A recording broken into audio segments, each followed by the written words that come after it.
네, 반갑습니다. 이번 세션의 발표를 맡은 인천의 김익현 변호사입니다. 네, 저는 이번 세션에서 가상자산 관련 현행 규제 체계와 실무의 문제점 및 개선 방향에 대해서 말씀드리고자 합니다. 네, 우리나라 가상자산 시장이 오랜 시간 동안 여러 우여곡절을 겪으면서 이제 지금에 이르렀습니다. 그 다음 페이지 보여주시죠. 네, 이 표에 있는 것처럼 이제 많은 그런 우여곡절을 겪었고, 당국과 업계가 각자의 관점이나 역할에 충실하게 많은 노력을 해오면서 여러 사건 사고나 또 시장의 수요에 나름대로 대응을 하면서 발전해 왔다고 할 수 있겠는데요. 다음 페이지요. 네, 다음 페이지. 네, 한때 세계 1위였던 한국의 크립토 시장이 갈라파고스로 전락했다. 네, 아까도 말씀해 주셨습니다만은 언론이나 세미나 등에서 최근에 많이 들을 수 있는 이야기인 것 같습니다. 네, 당국과 업계가 그동안 많은 노력을 해왔습니다만은 그럼에도 불구하고 이 얘기를 부정할 수 없는 것이 아닌가 이렇게 생각이 되고요. 이것은 이제 2017년도에 다소 잘못된 방향으로 정책 방향을 잡았던 이후에 이것을 바로잡으려는 좀 노력이 다소 부족했고, 또 불합리한 그런 규제 상황이 계속되면서 글로벌 경쟁력을 갖출 기회가 좀 놓쳤기 때문이 아닌가 이렇게 생각이 됩니다. 다행히 최근 들어가지고는 합리적인 방향으로 규제나 정책을 변경시키려는 그런 진지한 논의들이 있는 것 같아가지고 매우 고무적이다라고 생각을 하고 있는데요. 특히 현 시점은 이제 과감한 그런 규제 체계 정비를 통해서 우리나라의 가상자산 산업을 고도화할 수 있는 그런 마지막 기회가 아닌가 이런 생각이 듭니다. 오늘은 그런 측면에서요. 이미 많은 분들이 논의하고 있는 주제입니다만은 어쨌든 제가 보기에 가장 중요한 쟁점들 위주로 향후 과제들에 대해서 말씀드려 보겠습니다. 우리나라 가상자산 시장은 개인 이용자들이 시세 차익을 추구하는 것이 주된 형태인 그런 특징을 가지고 있습니다. 이런 상황이 가상자산 산업 발전의 측면에서는 많은 한계를 가지고 있는 것이 사실이겠죠. 지금까지 가상자산 관련된 사업을 영위하는 회사들이 많이 증가하고 있고, 또 법인이나 기관 투자자들이 시장에 참여해가지고 시장의 양적인 또는 질적인 성장을 추구할 필요가 큰 시점이다라고 할 수 있습니다. 이미 지금 이제 사실상 투자 영역에서도 가상자산의 역할이나 지위, 비중 이런 것들이 급격히 늘고 있기 때문에 법인 및 기관 투자자들이 시장에 적법하게 참여할 수 있는 그런 여건 조성을 빨리 해야 된다라는 상황인데요. 근데 지금까지는 법인의 가상자산 시장 참여가 사실상 봉쇄되어 있었죠. 가상자산 거래소에서 가상자산을 거래하고 원화로 환가하고 출금하고 이런 걸 하기 위해서는 특근법 조항에 따라서 반드시 거래소 계정과 연동되는 은행의 실명 확인 입출금 계정 발급이 필요한데, 시중은행들은 개인에게만 계정을 발급해주고 법인에 대해서는 원칙적으로 발급을 해주지 않고 있습니다. 근데 은행의 이런 입장에는 사실 별다른 법적 근거가 없고요. 당국의 방침에 따라 준다라는 그런 조치일 뿐인데요. 다음 페이지요. 그 결과로 거래소에서 법인 명의 정식 거래가 이제 불가능한 상황입니다. 그래서 가상자산 거래가 필요한 기업 등 법인들은 해외 법인을 설립해가지고 해외에서 그냥 사업을 하거나 또는 해외 시장에서 거래를 하거나 이런 현실이고요. 환가가 필요한 경우에는 OTC 등 비공식적인 거래에 의존할 수밖에 없는 그런 상황입니다. 또는 법인 소속 임직원 개인한테 위임을 해가지고 그 보유나 거래를 처리하는 그런 기형적인 형태도 만연해 있습니다. 이런 실무 현실은 기업 활동에 따른 경제 효과의 해외 유출 문제, 또는 임직원에게 위임하는 경우에 횡령 배임 문제, 또는 탈세나 자금 세탁 문제, 이런 여러 가지 문제들을 야기할 수 있습니다. 지금 이제 법인한테 이렇게 계정을 발급해주지 않는 이런 실무가 사실 이제 위법한 것이다라고 할 수도 있는데요. 법적 근거도 없고 또 은행의 약관이나 내부 규정의 측면에서 보더라도 정당한 근거가 많이 부족하죠. 그래서 만약에 이거에 대해서 어떤 법적으로 불복하는 사건이 발생한다라고 하면은 위법한 것으로 판단될 가능성이 상당히 높다라고 생각이 되고, 그렇게 되면은 상당 기간 동안 규제 공백이 발생할 수밖에 없지 않느냐라고 생각이 됩니다. 과거의 사례를 생각해 볼 수 있겠죠. 과거에도 특근법 개정 전에 은행들이 소위 거래소의 그 벌집 계좌에 대해서 일률적으로 거래 정지 조치를 했다가 법원의 가처분 절차에서 대부분 다 패소를 해가지고 사실상 그 이후에 특근법 개정될 때까지 아무런 규제 없이 그냥 시장을 방치하는 그런 사태가 몇 년간 지속됐던 그런 예를 참고할 수 있을 것입니다. 그래서 이 부분 개선이 당연히 필요한데, 물론 모든 법인에게 전면적으로 개정을 허용할 경우 당연히 부작용이 있을 수 있을 것 같습니다. 껍데기뿐인 법인을 설립해가지고 불법적인 그런 악용 이런 게 있을 수가 있겠지요. 그렇기 때문에 일정한 기준을 설정하고 법령상 근거나 은행 실무상의 근거를 명확히 마련하는 것이 현실적으로 필요하다 라고 생각이 됩니다. 예를 들자면 상장 법인으로 한정한다든가 자본금 규모 또는 업종, 금융기관이나 이런 업종을 기준을 설정한다든가, 또는 뭐 일정한 내부 통제 기준을 갖춘 경우로 한정한다 등등으로 어떤 기준을 설정하는 방법을 생각해 볼 수 있지 않나 생각됩니다. 물론 또 이렇게 하기 위해서 또 기존처럼 뭐 법적 근거 없는 그런 행정 지도로 하면 안 될 것이고요. 명확한 법규적인 근거를 만드는 방향이 반드시 필요하다 이렇게 생각이 됩니다. 다음 페이지요. 다음으로는 이제 가상자산과 금융투자 허용 문제에 대해서 보겠습니다. 가상자산에 대해서 직접 거래하고 투자하는 유형도 있겠습니다만은 펀드나 ETF 또는 파생상품 등 다양한 그런 금융상품 형태도 가능할 수 있고요. 또 자산 운용이나 신탁 등의 사업 형태도 가능할 수 있겠죠. 또 통상적인 금융투자 상품보다는 훨씬 더 다양하고 또 비정형적인 방식의 투자도 가능할 수 있을 것입니다.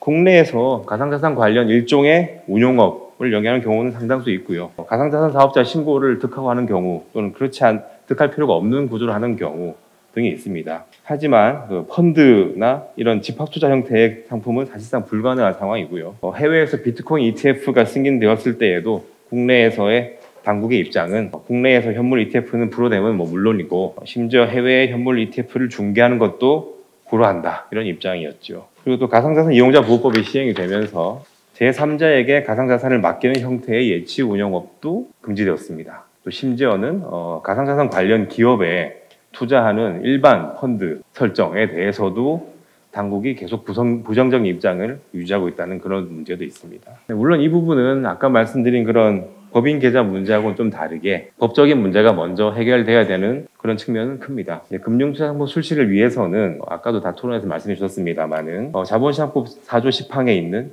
기초자산이 될 수 있는가의 문제가 있고요. 또 가상자산이 자본시장법상 집합투자기구의 운용자산이 될 수 있느냐 관련해가지고도 가상자산을 이제 펀드 자산을 하기 위해서 객관적으로 가치평가를 할 수 있는가, 또 실제성의 문제, 즉 그 집합투자업자가 가상자산을 보관, 관리할 수 있는 것이 명확하게 확인 가능한가, 또 가상자산이 신탁업이나 자본시장법상 신탁 대상 자산이 될 수 있는지 이런 문제들이 많이 있습니다. 이런 문제들에 대해서 여러 가지 해석론들이 존재하는 것 같은데 대체로는 입법적 해결이 필요한 것 같다라고 이해되고 있는 것 같습니다. 그 가상자산 이용자 보호법 관련해가지고도 7조 2항 규정 때문에 제3자에게 맡기는 형태의 예치 운영이 이제 사실상 불가능해졌는데 이거에 대해서도 모든 가상자산 사업자들한테 일률적으로 적용하는 게 맞느냐 이런 검토도 필요한 것 같습니다. 계속 여기죠. 해외에서는 이제 이미 가상자산 현물 ETF 승인을 비롯해가지고 가상자산 관련 금융투자가 더욱 활발해진 추세에 있고 또 자산의 토큰화 경향도 본격화되고 있는 추세인데요. 이런 상황에서 국내 가상자산 산업을 육성하고 또 글로벌 경쟁도 강화할 필요가 크다. 또 당연히 국내 자산의 해외 유출 방지도 고려해야 된다라는 그런 관점에서 이런 금융투자의 친화적인 방향으로 여러 법제를 전향적으로 빨리 개선할 필요가 크다라고 생각이 됩니다. 이를 위해서 일단 자본시장법 등에서 필요한 법 개정을 해야 될 것이고요. 또 금융당국의 아까 말씀드린 건 여러 가지 불필요한 그런 그림자 규제도 해소가 되어야 될 것이고 또 더 나아가가지고 이러이러한 것들을 이러이러한 조건 하에서 허용한다 이런 입장 표명이나 혹은 가이드라인 제시 이런 것들이 시급하다라고 생각이 됩니다. 또 이런 것에 시간이 걸릴 수밖에 없기 때문에 한시적으로라도 샌드박스 인정을 통해서 해결하는 방안도 검토가 필요하다라고 생각이 됩니다. 다음이요. 세 번째로 이제 가상자산의 증권상 판단 문제입니다. 이 문제는 사실 이제 고전적인 주제라고도 할 수 있을 정도인데요. 이것이 여전히 중요한 이유는 국내 이제 기본적인 규제 시스템이 앞으로 투트랙 규제 체계로 간다. 그래서 증권형 토큰은 자본시장법으로 규율하고 그 외의 토큰은 가상자산 이용자 보호법 체계로 규율한다라는 방향이기 때문입니다. 이런 방향성에 따르면 증권형 토큰은 이제 기존의 거래소에서 거래가 불가능하겠죠. 증권형 토큰은 자본시장법 체계 하에서 토큰 증권으로 발행 및 거래하라라는 얘기이고 그런 절차 위배한 경우에는 당연히 제재가 가능하게 될 것입니다. 또한 또 증권성이 인정되는 가상자산 관련해가지고는 자본시장법을 적용해서 사기적 부정거래 이런 것으로 처벌이 가능할 것이죠. 지금 테라루나 재판에서 계속 똑같은 이 이슈가 문제가 되고 있는데요. 주로 이제 이 판단 관련해가지고는 투자계약증권 해당성 여부가 주로 문제가 되고 있습니다. 당국이 이제 그동안 조각투자 가이드라인이나 토큰증권 가이드라인에서 일종의 기준을 제시했습니다만은 또 최근에 또 리플 관련 미국 판결도 판단 기준에서 중요하게 참고할 수 있는 시사점을 제공했습니다. 참고로 리플 판결에서는 어떠한 형태나 방식으로 누구한테 판매가 이루어졌는가 이런 어떤 세분화된 기준에 따라 가지고 증권성 여부를 판단했죠. 다음 페이지요. 지금 토큰 증권 입법 새로 이제 개정안도 발의되고 법제화가 가시권에 들어가 있기 때문에 이런 투트랙 규제 체계를 정립하기 위해서는 증권성 판단 기준에 조금 더 명확하게 세밀화될 필요가 있다고 생각이 됩니다. 하지만 뭐 가상자산은 워낙에 다양한 형태를 띠고 있기 때문에 결국은 개별적 판단하는 것은 불가피하다라고 생각이 되고요. 결국에 기존에 발행돼서 유통되고 있는 그런 가상자산들에 대해서 증권성 심사 기준 제시가 돼야 되고 또 처리 방향도 제시될 필요가 있다고 생각이 됩니다. 예를 들어 가지고 기존에 거래되고 있는 그런 가상자산 중에서 증권성이 명확한 것이 있다라고 하면은 기존 거래소에서는 거래 지원을 종료함이 타당할 것인데 다만 그동안 이제 거래 지원한 것에 대해서 어떻게 할 거냐, 자본시장법 위반했다고 볼 것이냐라기보다는 제재를 유예하거나 면제하는 그런 조치도 생각해 볼 수 있지 않나 생각됩니다. 또 진행 중인 재판에서 이슈가 되고 있는 것들이 몇 가지가 있는데 그 과정에서도 사법 절차에서 어떤 그런 취급하는 기준도 정립이 빨리 돼야 될 것이고요. 또 거래소가 새롭게 또 가상자산에 대해서 거래 지원을 하는 경우에도 증권성 여부에 대한 실질적인 심사 또는 검토가 이루어질 수 있는 그런 체계 마련이 더 공고히 되어야 된다. 또 이거를 위해서는 자율 규제의 힘이 더 발휘될 필요가 있다. 이렇게 생각이 됩니다. 다음 페이지요. 다음으로 토큰 증권 관련 제도 정립입니다. 작년에 이제 토큰 증권 가이드라인이 발표되면서 토큰 증권을 어떤 식으로 제도화할 것인지는 방향성은 다 이제 정해졌다라고 할 수 있고 그 내용은 뭐 다 알고 계실 것이고요. 이 슬라이드를 참고해 주시면 될 것 같고요. 다음 페이지요. 다음 페이지요. 네. 그 앞페이지입니다. 작년 7월에 이제 제도화를 위해서 필수적인 그런 법 개정안, 자본시장법 개정안과 전자증권법 개정안이 발의가 되었습니다만은 일단 폐기가 되면서 좌초가 되었습니다. 업계나 한국거래소나 예탁원 등 관련 기관들이 준비를 오래 해왔는데 사실 지연이 되고 있는 상황이고요. 그리고 또 가이드라인 제시 이후에 법제화 이전에는 샌드박스를 통해서 사업도 허용해주고 테스트도 하게 해준다라는 계획이었습니다만은 사실 그 이후에 새롭게 받은 케이스는 극소수에 불과한 그런 상황입니다. 그래서 결국 이제 STO를 통해서 조각투자 사업을 하고자 하는 그런 사업자들은 이제 블록체인 방식을 일단 포기하고 투자계약증권을 발행하는 방식을 한다든가 또는 일부는 해외 업체와 제휴해가지고 해외에서 발행하는 걸 추진한다든가 이런 것이 현실입니다. 다음 페이지요. 어쨌든 지금 당국이 제시한 입법 방향과 일정에 따라 가지고 업계에서 많은 비용을 들여가면서 준비를 해왔는데 일단 사업을 못하고 있는 상황이기 때문에 좀 문제가 있는 것이고요. 어쨌든 지금 시장의 수요가 적지 않은 상황이다. 그런데도 이런 상황 때문에 자본이 해외로 유출된 그런 결과가 초래되고 있는 그런 현실 같습니다. 그래서 일단은 기존의 계획대로 자본시장법과 전자증권법 개정이 시급하다고 생각이 되고 다행히 다시 이제 법률안이 발의가 되어가지고 기대를 할 수 있게 됐습니다만은 개정안은 그야말로 이제 가장 그런 필요 최소한의 것만을 담고 있는 것이고 그 외에 실무적인 과제들이 많이 있다. 이 부분에 대한 논의가 시급하다고 생각이 됩니다. 예를 들어 가지고 전자증권법상에 이제 권리 추천권을 가지는 분산 원장 계좌부를 구성하게 해준다라는 것인데 어떤 정도의 그런 분산 원장을 할 것이냐, 허가형으로는 간다고 하지만 어떤 형태로까지 할 것인가, 그 다음에 노드 참가하는 기관을 어디까지로 볼 것이냐, 그리고 또 예탁결제원이 또 계좌부 관리와 총량 관리 의무를 부담하게 되는데 구체적으로 어느 범위까지의 의무를 부담하는 것인가,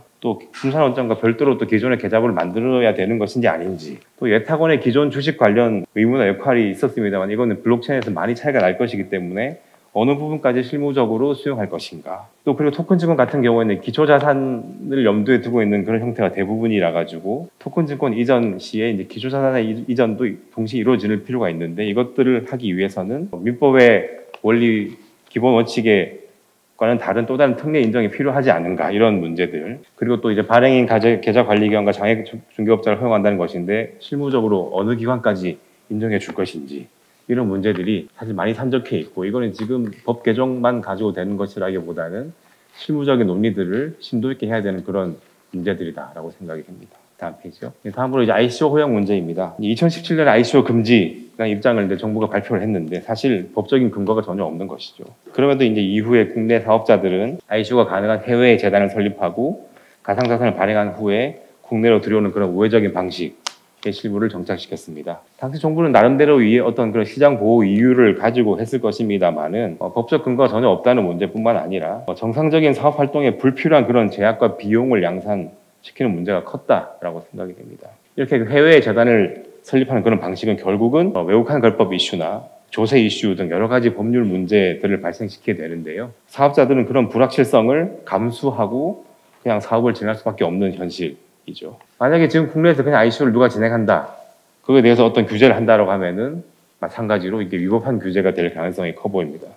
그래서 마찬가지로 규제 공백이 발생하겠죠. 그렇기 때문에 가상자산 사업에서 물론 이제 거래소 같은 이후의 역할도 중요합니다만은 토큰을 발행하는 기본적인 첫 단계부터 정상화하는 것이 매우 중요하다라고 할 수 있을 것 같습니다. 그래서 가상자산 이제 기본법 2차 입법이 예정되어 있는데요. 2차 입법에서 이런 ICO 관련 절차 또는 준수사항 또는 뭐 주관기관 누구 할 것인지 이런 거 기본적인 요소들을 포함해가지고 제도화한 것이 시급하다라고 생각이 됩니다. 뭐 유사수신 사기 이런 우려되는 부분들은 별도의 영역에서 철저히 감독하고 처리하면 될 일이 아닌가 생각이 됩니다. 네, 다음 페이지요. 다음으로 가상자산 관련 산업을 어떻게 균형적으로 발전시킬 것인가에 대해서 보겠습니다. 가상자산 관련 사업은 사실 뭐 굉장히 많이 있을 것입니다. 거래소뿐만 아니라 뭐 운용업, 수탁업 또는 플랫폼 사업 또는 발행업, 지갑 사업, 투자 사업 또는 뭐 게임 관련된 부분, 디파이, 파생 상품 등 많은 형태들이 있을 것인데요. 현재는 이제 거래소 위주의 규율 체계에 머물고 있다라고 평가할 수 있고, 사실 그래서 국내에서 특정한 어떤 형태의 사업이 허용이 되는 것이냐, 이거 하기 위해서 그 가상자산 사업자 라이선스가 필요하냐, 받을 수 있는 것인가, 이런 거에 대해서 불분명한 경우가 매우 많습니다. 사업자들은 이제 이왕이면 법적 리스크를 해소하고 사업을 하는 것을 원하기 때문에 당국에 이제 이런 사업 뭐 해도 되는 것인지 라이선스 필요한지 이렇게 물어보는 유권 해석이나 의견 구하는 경우가 되게 많은데요. 당국은 사실 명확한 대답을 하지 않고 회피하거나 또는 아주 보수적인 답변만 하거나 이런 경우가 대부분입니다. 또 가상자산 이용자 보호법이나 특근법 등 그나마 이제 마련되어 있는 그런 법제들은 다분히 또 거래소 위주의 규율 인 측면이 크죠. 예를 들어가지고 아까 말씀드린 것처럼 예치 운용 금지 이런 편중된 어떤 결과를 하고 있는 것이 사실인데요. 결국 이게 상당수의 많은 사업 형태들이 어떤 명확한 규율 체계 없이 자생적으로 어떤 실무 관행에 따라서 진행되고 성장해 왔다. 이게 현실인 것 같습니다. 이런 현실은 이제 그 사업에서의 불확실성이라는 문제가 크겠죠. 뿐만 아니라 은행의 실무도 문제가 많다라는 점을 말씀드리고 싶습니다. 은행에서도 이제 계좌 발급 관련해가지고 법인 계좌 발급 거부하는 문제 관련도 그렇고요. 또 그 법인 계좌의 입출금 정지 조치를 지금도 남발하는 경우가 많습니다. 그 업종에 따라 가지고 가상자산 사업자 신고가 불필요한 그런 업종에 대해서도 무조건적으로 신고를 받아와라라고 하는 등 그런 지나치게 편의적인 그런 실무 관행을 유지하고 있는 그런 부분들은 개선이 필요하다고 생각이 되고요. 자, 아까 말씀드린 것처럼 이제 가상자산 산업이 좀 균형적으로 발전되지 못하고 이제 개인 이용자의 시세 차익 추구 위주의 그런 약간 기형적인 형태인 점은 반드시 극복이 필요하다라고 생각이 되고 이렇게 가상자산 산업군 전체가 유기적으로 균형적으로 발전할 수 있는 여건을 만들어야만 진정한 그런 경쟁 확보가 되겠죠. 이것을 위해서는요. 이제 관련된 여러 다양한 산업들에 대해서 정확한 분석과 파악을 하고 또 각 형태에 맞는 최적의 규율 체계를 마련해가지고 조속히 시행하는 것이 시급하다라고 할 수 있겠습니다. 또 그러한 방향으로 2차 입법의 방향성을 정립하는 것도 필요하고요. 또 당국의 어떤 그런 이제 뭐 사업자 신고 수리 실무나 이런 여러 실무도 규제의 관점이 아니라 이제 업계의 발전을 돕는다라는 그런 전향적인 방향으로 선회할 필요가 있다. 그리고 이제 아까 말씀드린 그런 은행의 비합리적인 그런 실무 관행도 당국이 합리적으로 지도를 하거나 또는 사법부 판단을 통해 가지고 하루빨리 개선될 필요가 있다라고 생각이 됩니다. 다음 페이지요. 네, 외국환 거래법 문제에 대해서 보겠습니다. 가상자산 거래는 자유롭고 빈번한 그런 글로벌 거래가 큰 특징이라고 할 수 있겠죠. 그런 가상자산의 여교의 이전 관련해가지고 외국환 거래법상 토큰의 지위가 무엇인가 또는 이제 외국환 거래법에서 규정하는 그런 지급수단인가 증권인가 동산인가 이런 문제가 있고요. 궁극적으로는 여교 이전에 대해서 신고 의무가 있는지 여부가 문제가 됩니다. 물론 그 불법 환칙이나 탈세 방지 이런 문제도 있는 것이고요. 근데 이제 외환 당국은 지금까지 이런 가상자산의 외국환 거래법상 지위에 대해서 어떤 가이드라인이나 입장 표명 같은 것을 한 적이 없습니다. 정확한 근거 제시 없이 사실상 신고를 수리하지 않고 있죠. 근데 신고 의무가 있는 경우에 불이행하면 이제 강한 제재가 따르기 때문에 의무가 있다면 적법하게 신고를 하고 거래하고 싶다라는 그런 어떤 시장의 요구가 매우 큰 상황입니다. 그럼에도 불구하고 이제 외환 당국은 신고 수리를 거의 해주지 않는 그런 실무로 하고 있기 때문에 부득이 신고를 하지 못하고 거래하는 그런 어떤 관행이나 실무가 정착이 되고 있는 것 같습니다. 이렇게 되면은 사업에서의 불확실성이 너무 커지고 또 당국이 중요시하는 그런 불법 환칙이 탈세를 가려내는 그런 데에도 제약이 될 것이고요. 또 심지어 또 가상자산 자체 이전뿐만 아니라 가상자산 관련 사업에 투자하기 위한 외환송금 이걸 밝히는 경우에도 신고 수리가 매우 어려운 그런 현실이라서 사업자들이 결국 우회적인 그런 구조들을 모색하는 경우들이 많습니다. 이런 실무들이 빨리 개선이 돼야 될 것이고요. 그래서 하루빨리 외환당국이 어떤 정책 방향을 결정을 하고 입장도 표명하고 실무도 재정립해야 될 필요가 크다라고 생각이 됩니다. 이제 외국환 거래법에서도 가상자산에 맞는 그런 새로운 규정 체계를 도입을 해야 될 것이고요. 법 개정이 필요하면 또 해야 될 것입니다. 환칙이나 범죄 적발 이런 관점도 중요하겠습니다만은 그것보다는 적법하게 신고하고 정상적으로 거래하고 사업하겠다라는 그런 업계의 수요를 반영해가지고 그러한 관점에서 제도 개선을 하겠다는 그런 방향성을 좀 가져야 된다라고 생각이 됩니다. 네, 글로벌 가상자산 사업과 투자 관련된 부분을 보겠습니다. 가상자산 거래가 글로벌적인 것처럼 사업도 마찬가지이죠. 그래서 국내 업체 해외 사업이나 해외 업체의 국내 사업이 정상적으로 연계될 수 있도록 해야 진정한 그런 경쟁력 확보가 될 것으로 생각이 되는데 해외 업체가 이제 국내에서 사업을 하고 싶다. 그래서 라이선스를 받기 위해서 이제 추진을 해보지만은 신고 수리된 사례가 없죠. 그래서 국내 시장을 모색하다가 포기하는 경우가 대부분이고요. 또 이제 과거에 또 한 가지 예로 과거에 이제 국내 라이선스 없이 내국인을 대상으로 영업을 하다가 당국에서 고발 조치를 하고 국내 거래소에는 거래 금지 통보를 한 그런 업체들, 해외 업체들 23군데가 있죠. 그 이후에 아무런 후속 조치나 방침이 없다 보니까 이들 중에서 일부가 다시 이제 한국의 법제를 준수하는 방식으로 다 검토를 해가지고 다시 사업을 하고 싶다라고 해도 사실상 아무런 그거 없이 그냥 무기한 봉쇄되어 있는 그런 상태에 있습니다. 또 해외 업체들이 해외에서는 가능한 그런 여러 가지 창의적인 방식의 어떤 형태의 사업들을 국내에 들여와서 사업 모델을 만들고 진행을 하고 싶다라고 해도 당국의 그런 보수적인 입장에 막혀가지고 사실상 어떤 정확한 법적 근거나 처분 없이 사업을 포기하는 경우가 대부분입니다. 그것뿐만 아니라 또 이제 국내 거래소가 법인은 물론이고요.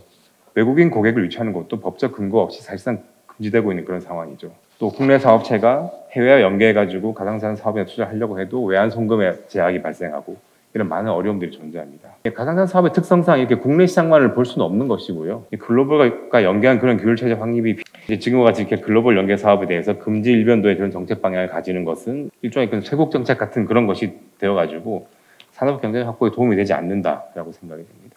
그래서 글로벌 거래에 대해서 최소한 중립적이고 공평한 관점에서 어떤 기준 정립이나 실무 가이드라인 같은 것들이 정립돼야 된다라고 생각이 됩니다. 마지막으로 과세 문제에 대해서 보겠습니다. 아까도 논의가 이루어졌습니다만은 어쨌든 이제 지금 이제 이렇게 유예로 정리가 되어 가는 것 같습니다. 근데 이제 지금 가상자산 소득세를 관련된 지금 현재 개정 소득세법은 일단 지금 많은 부분이 정비가 되어야 나중에라도 시행이 될 수 있는 상황 같고요. 여러 가지 이슈들이 있습니다만 시장 관계상 설명을 생략하도록 하고 문제는 핵심만 말씀드리면은 이미 2020년에 거의 똑같은 안에 대해서 한번 유예를 했었죠.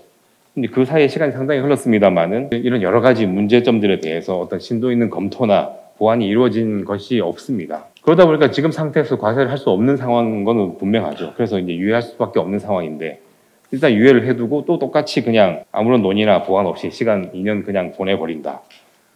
라고 하면 2년 뒤에 가가지고 또 똑같은 문제가 또 발생되겠죠. 똑같이 또 사실상 과세할 수 없는 상황이 될 것입니다. 그래서 지금 이제 유예하는 건 좋은데 유예한 후에 곧바로 신속하게 이런 여러 가지 문제들에 대해서 심도 깊은 논의와 제도 보완을 빨리 해야 된다라고 생각이 됩니다. 다음 페이지. 종합해서 말씀드리면 불필요하거나 법적 근거 없는 그런 불합리한 규제들을 확실히 개선을 해야 되고요. 또 지연되고 있는 후속 입법들을 빨리 처리해야 된다. 그리고 이제 이용자 보호도 중요하지만 산업의 균형적 발전도 똑같이 중요하게 고려를 해줘야 된다. 그 다음에 이제 글로벌 연계 산업 관련해서도 공평하고 합리적인 정책 방향 확립이 필요하다. 다음으로 이제 금융투자 영역이나 또는 외국환거래법, 조세 등 관련 많은 영역들이 있는데요. 이 여러 영역에서 빠짐없이 융합적이고 합리적인 그런 규율 체계를 만들어야 된다라고 생각됩니다. 이를 통해서 이제 우리나라 가상자산 산업의 진정한 고도화를 이룰 수 있을 것이다라고 생각됩니다. 이상 발표를 마치겠습니다. 네, 큰 박수 부탁드립니다.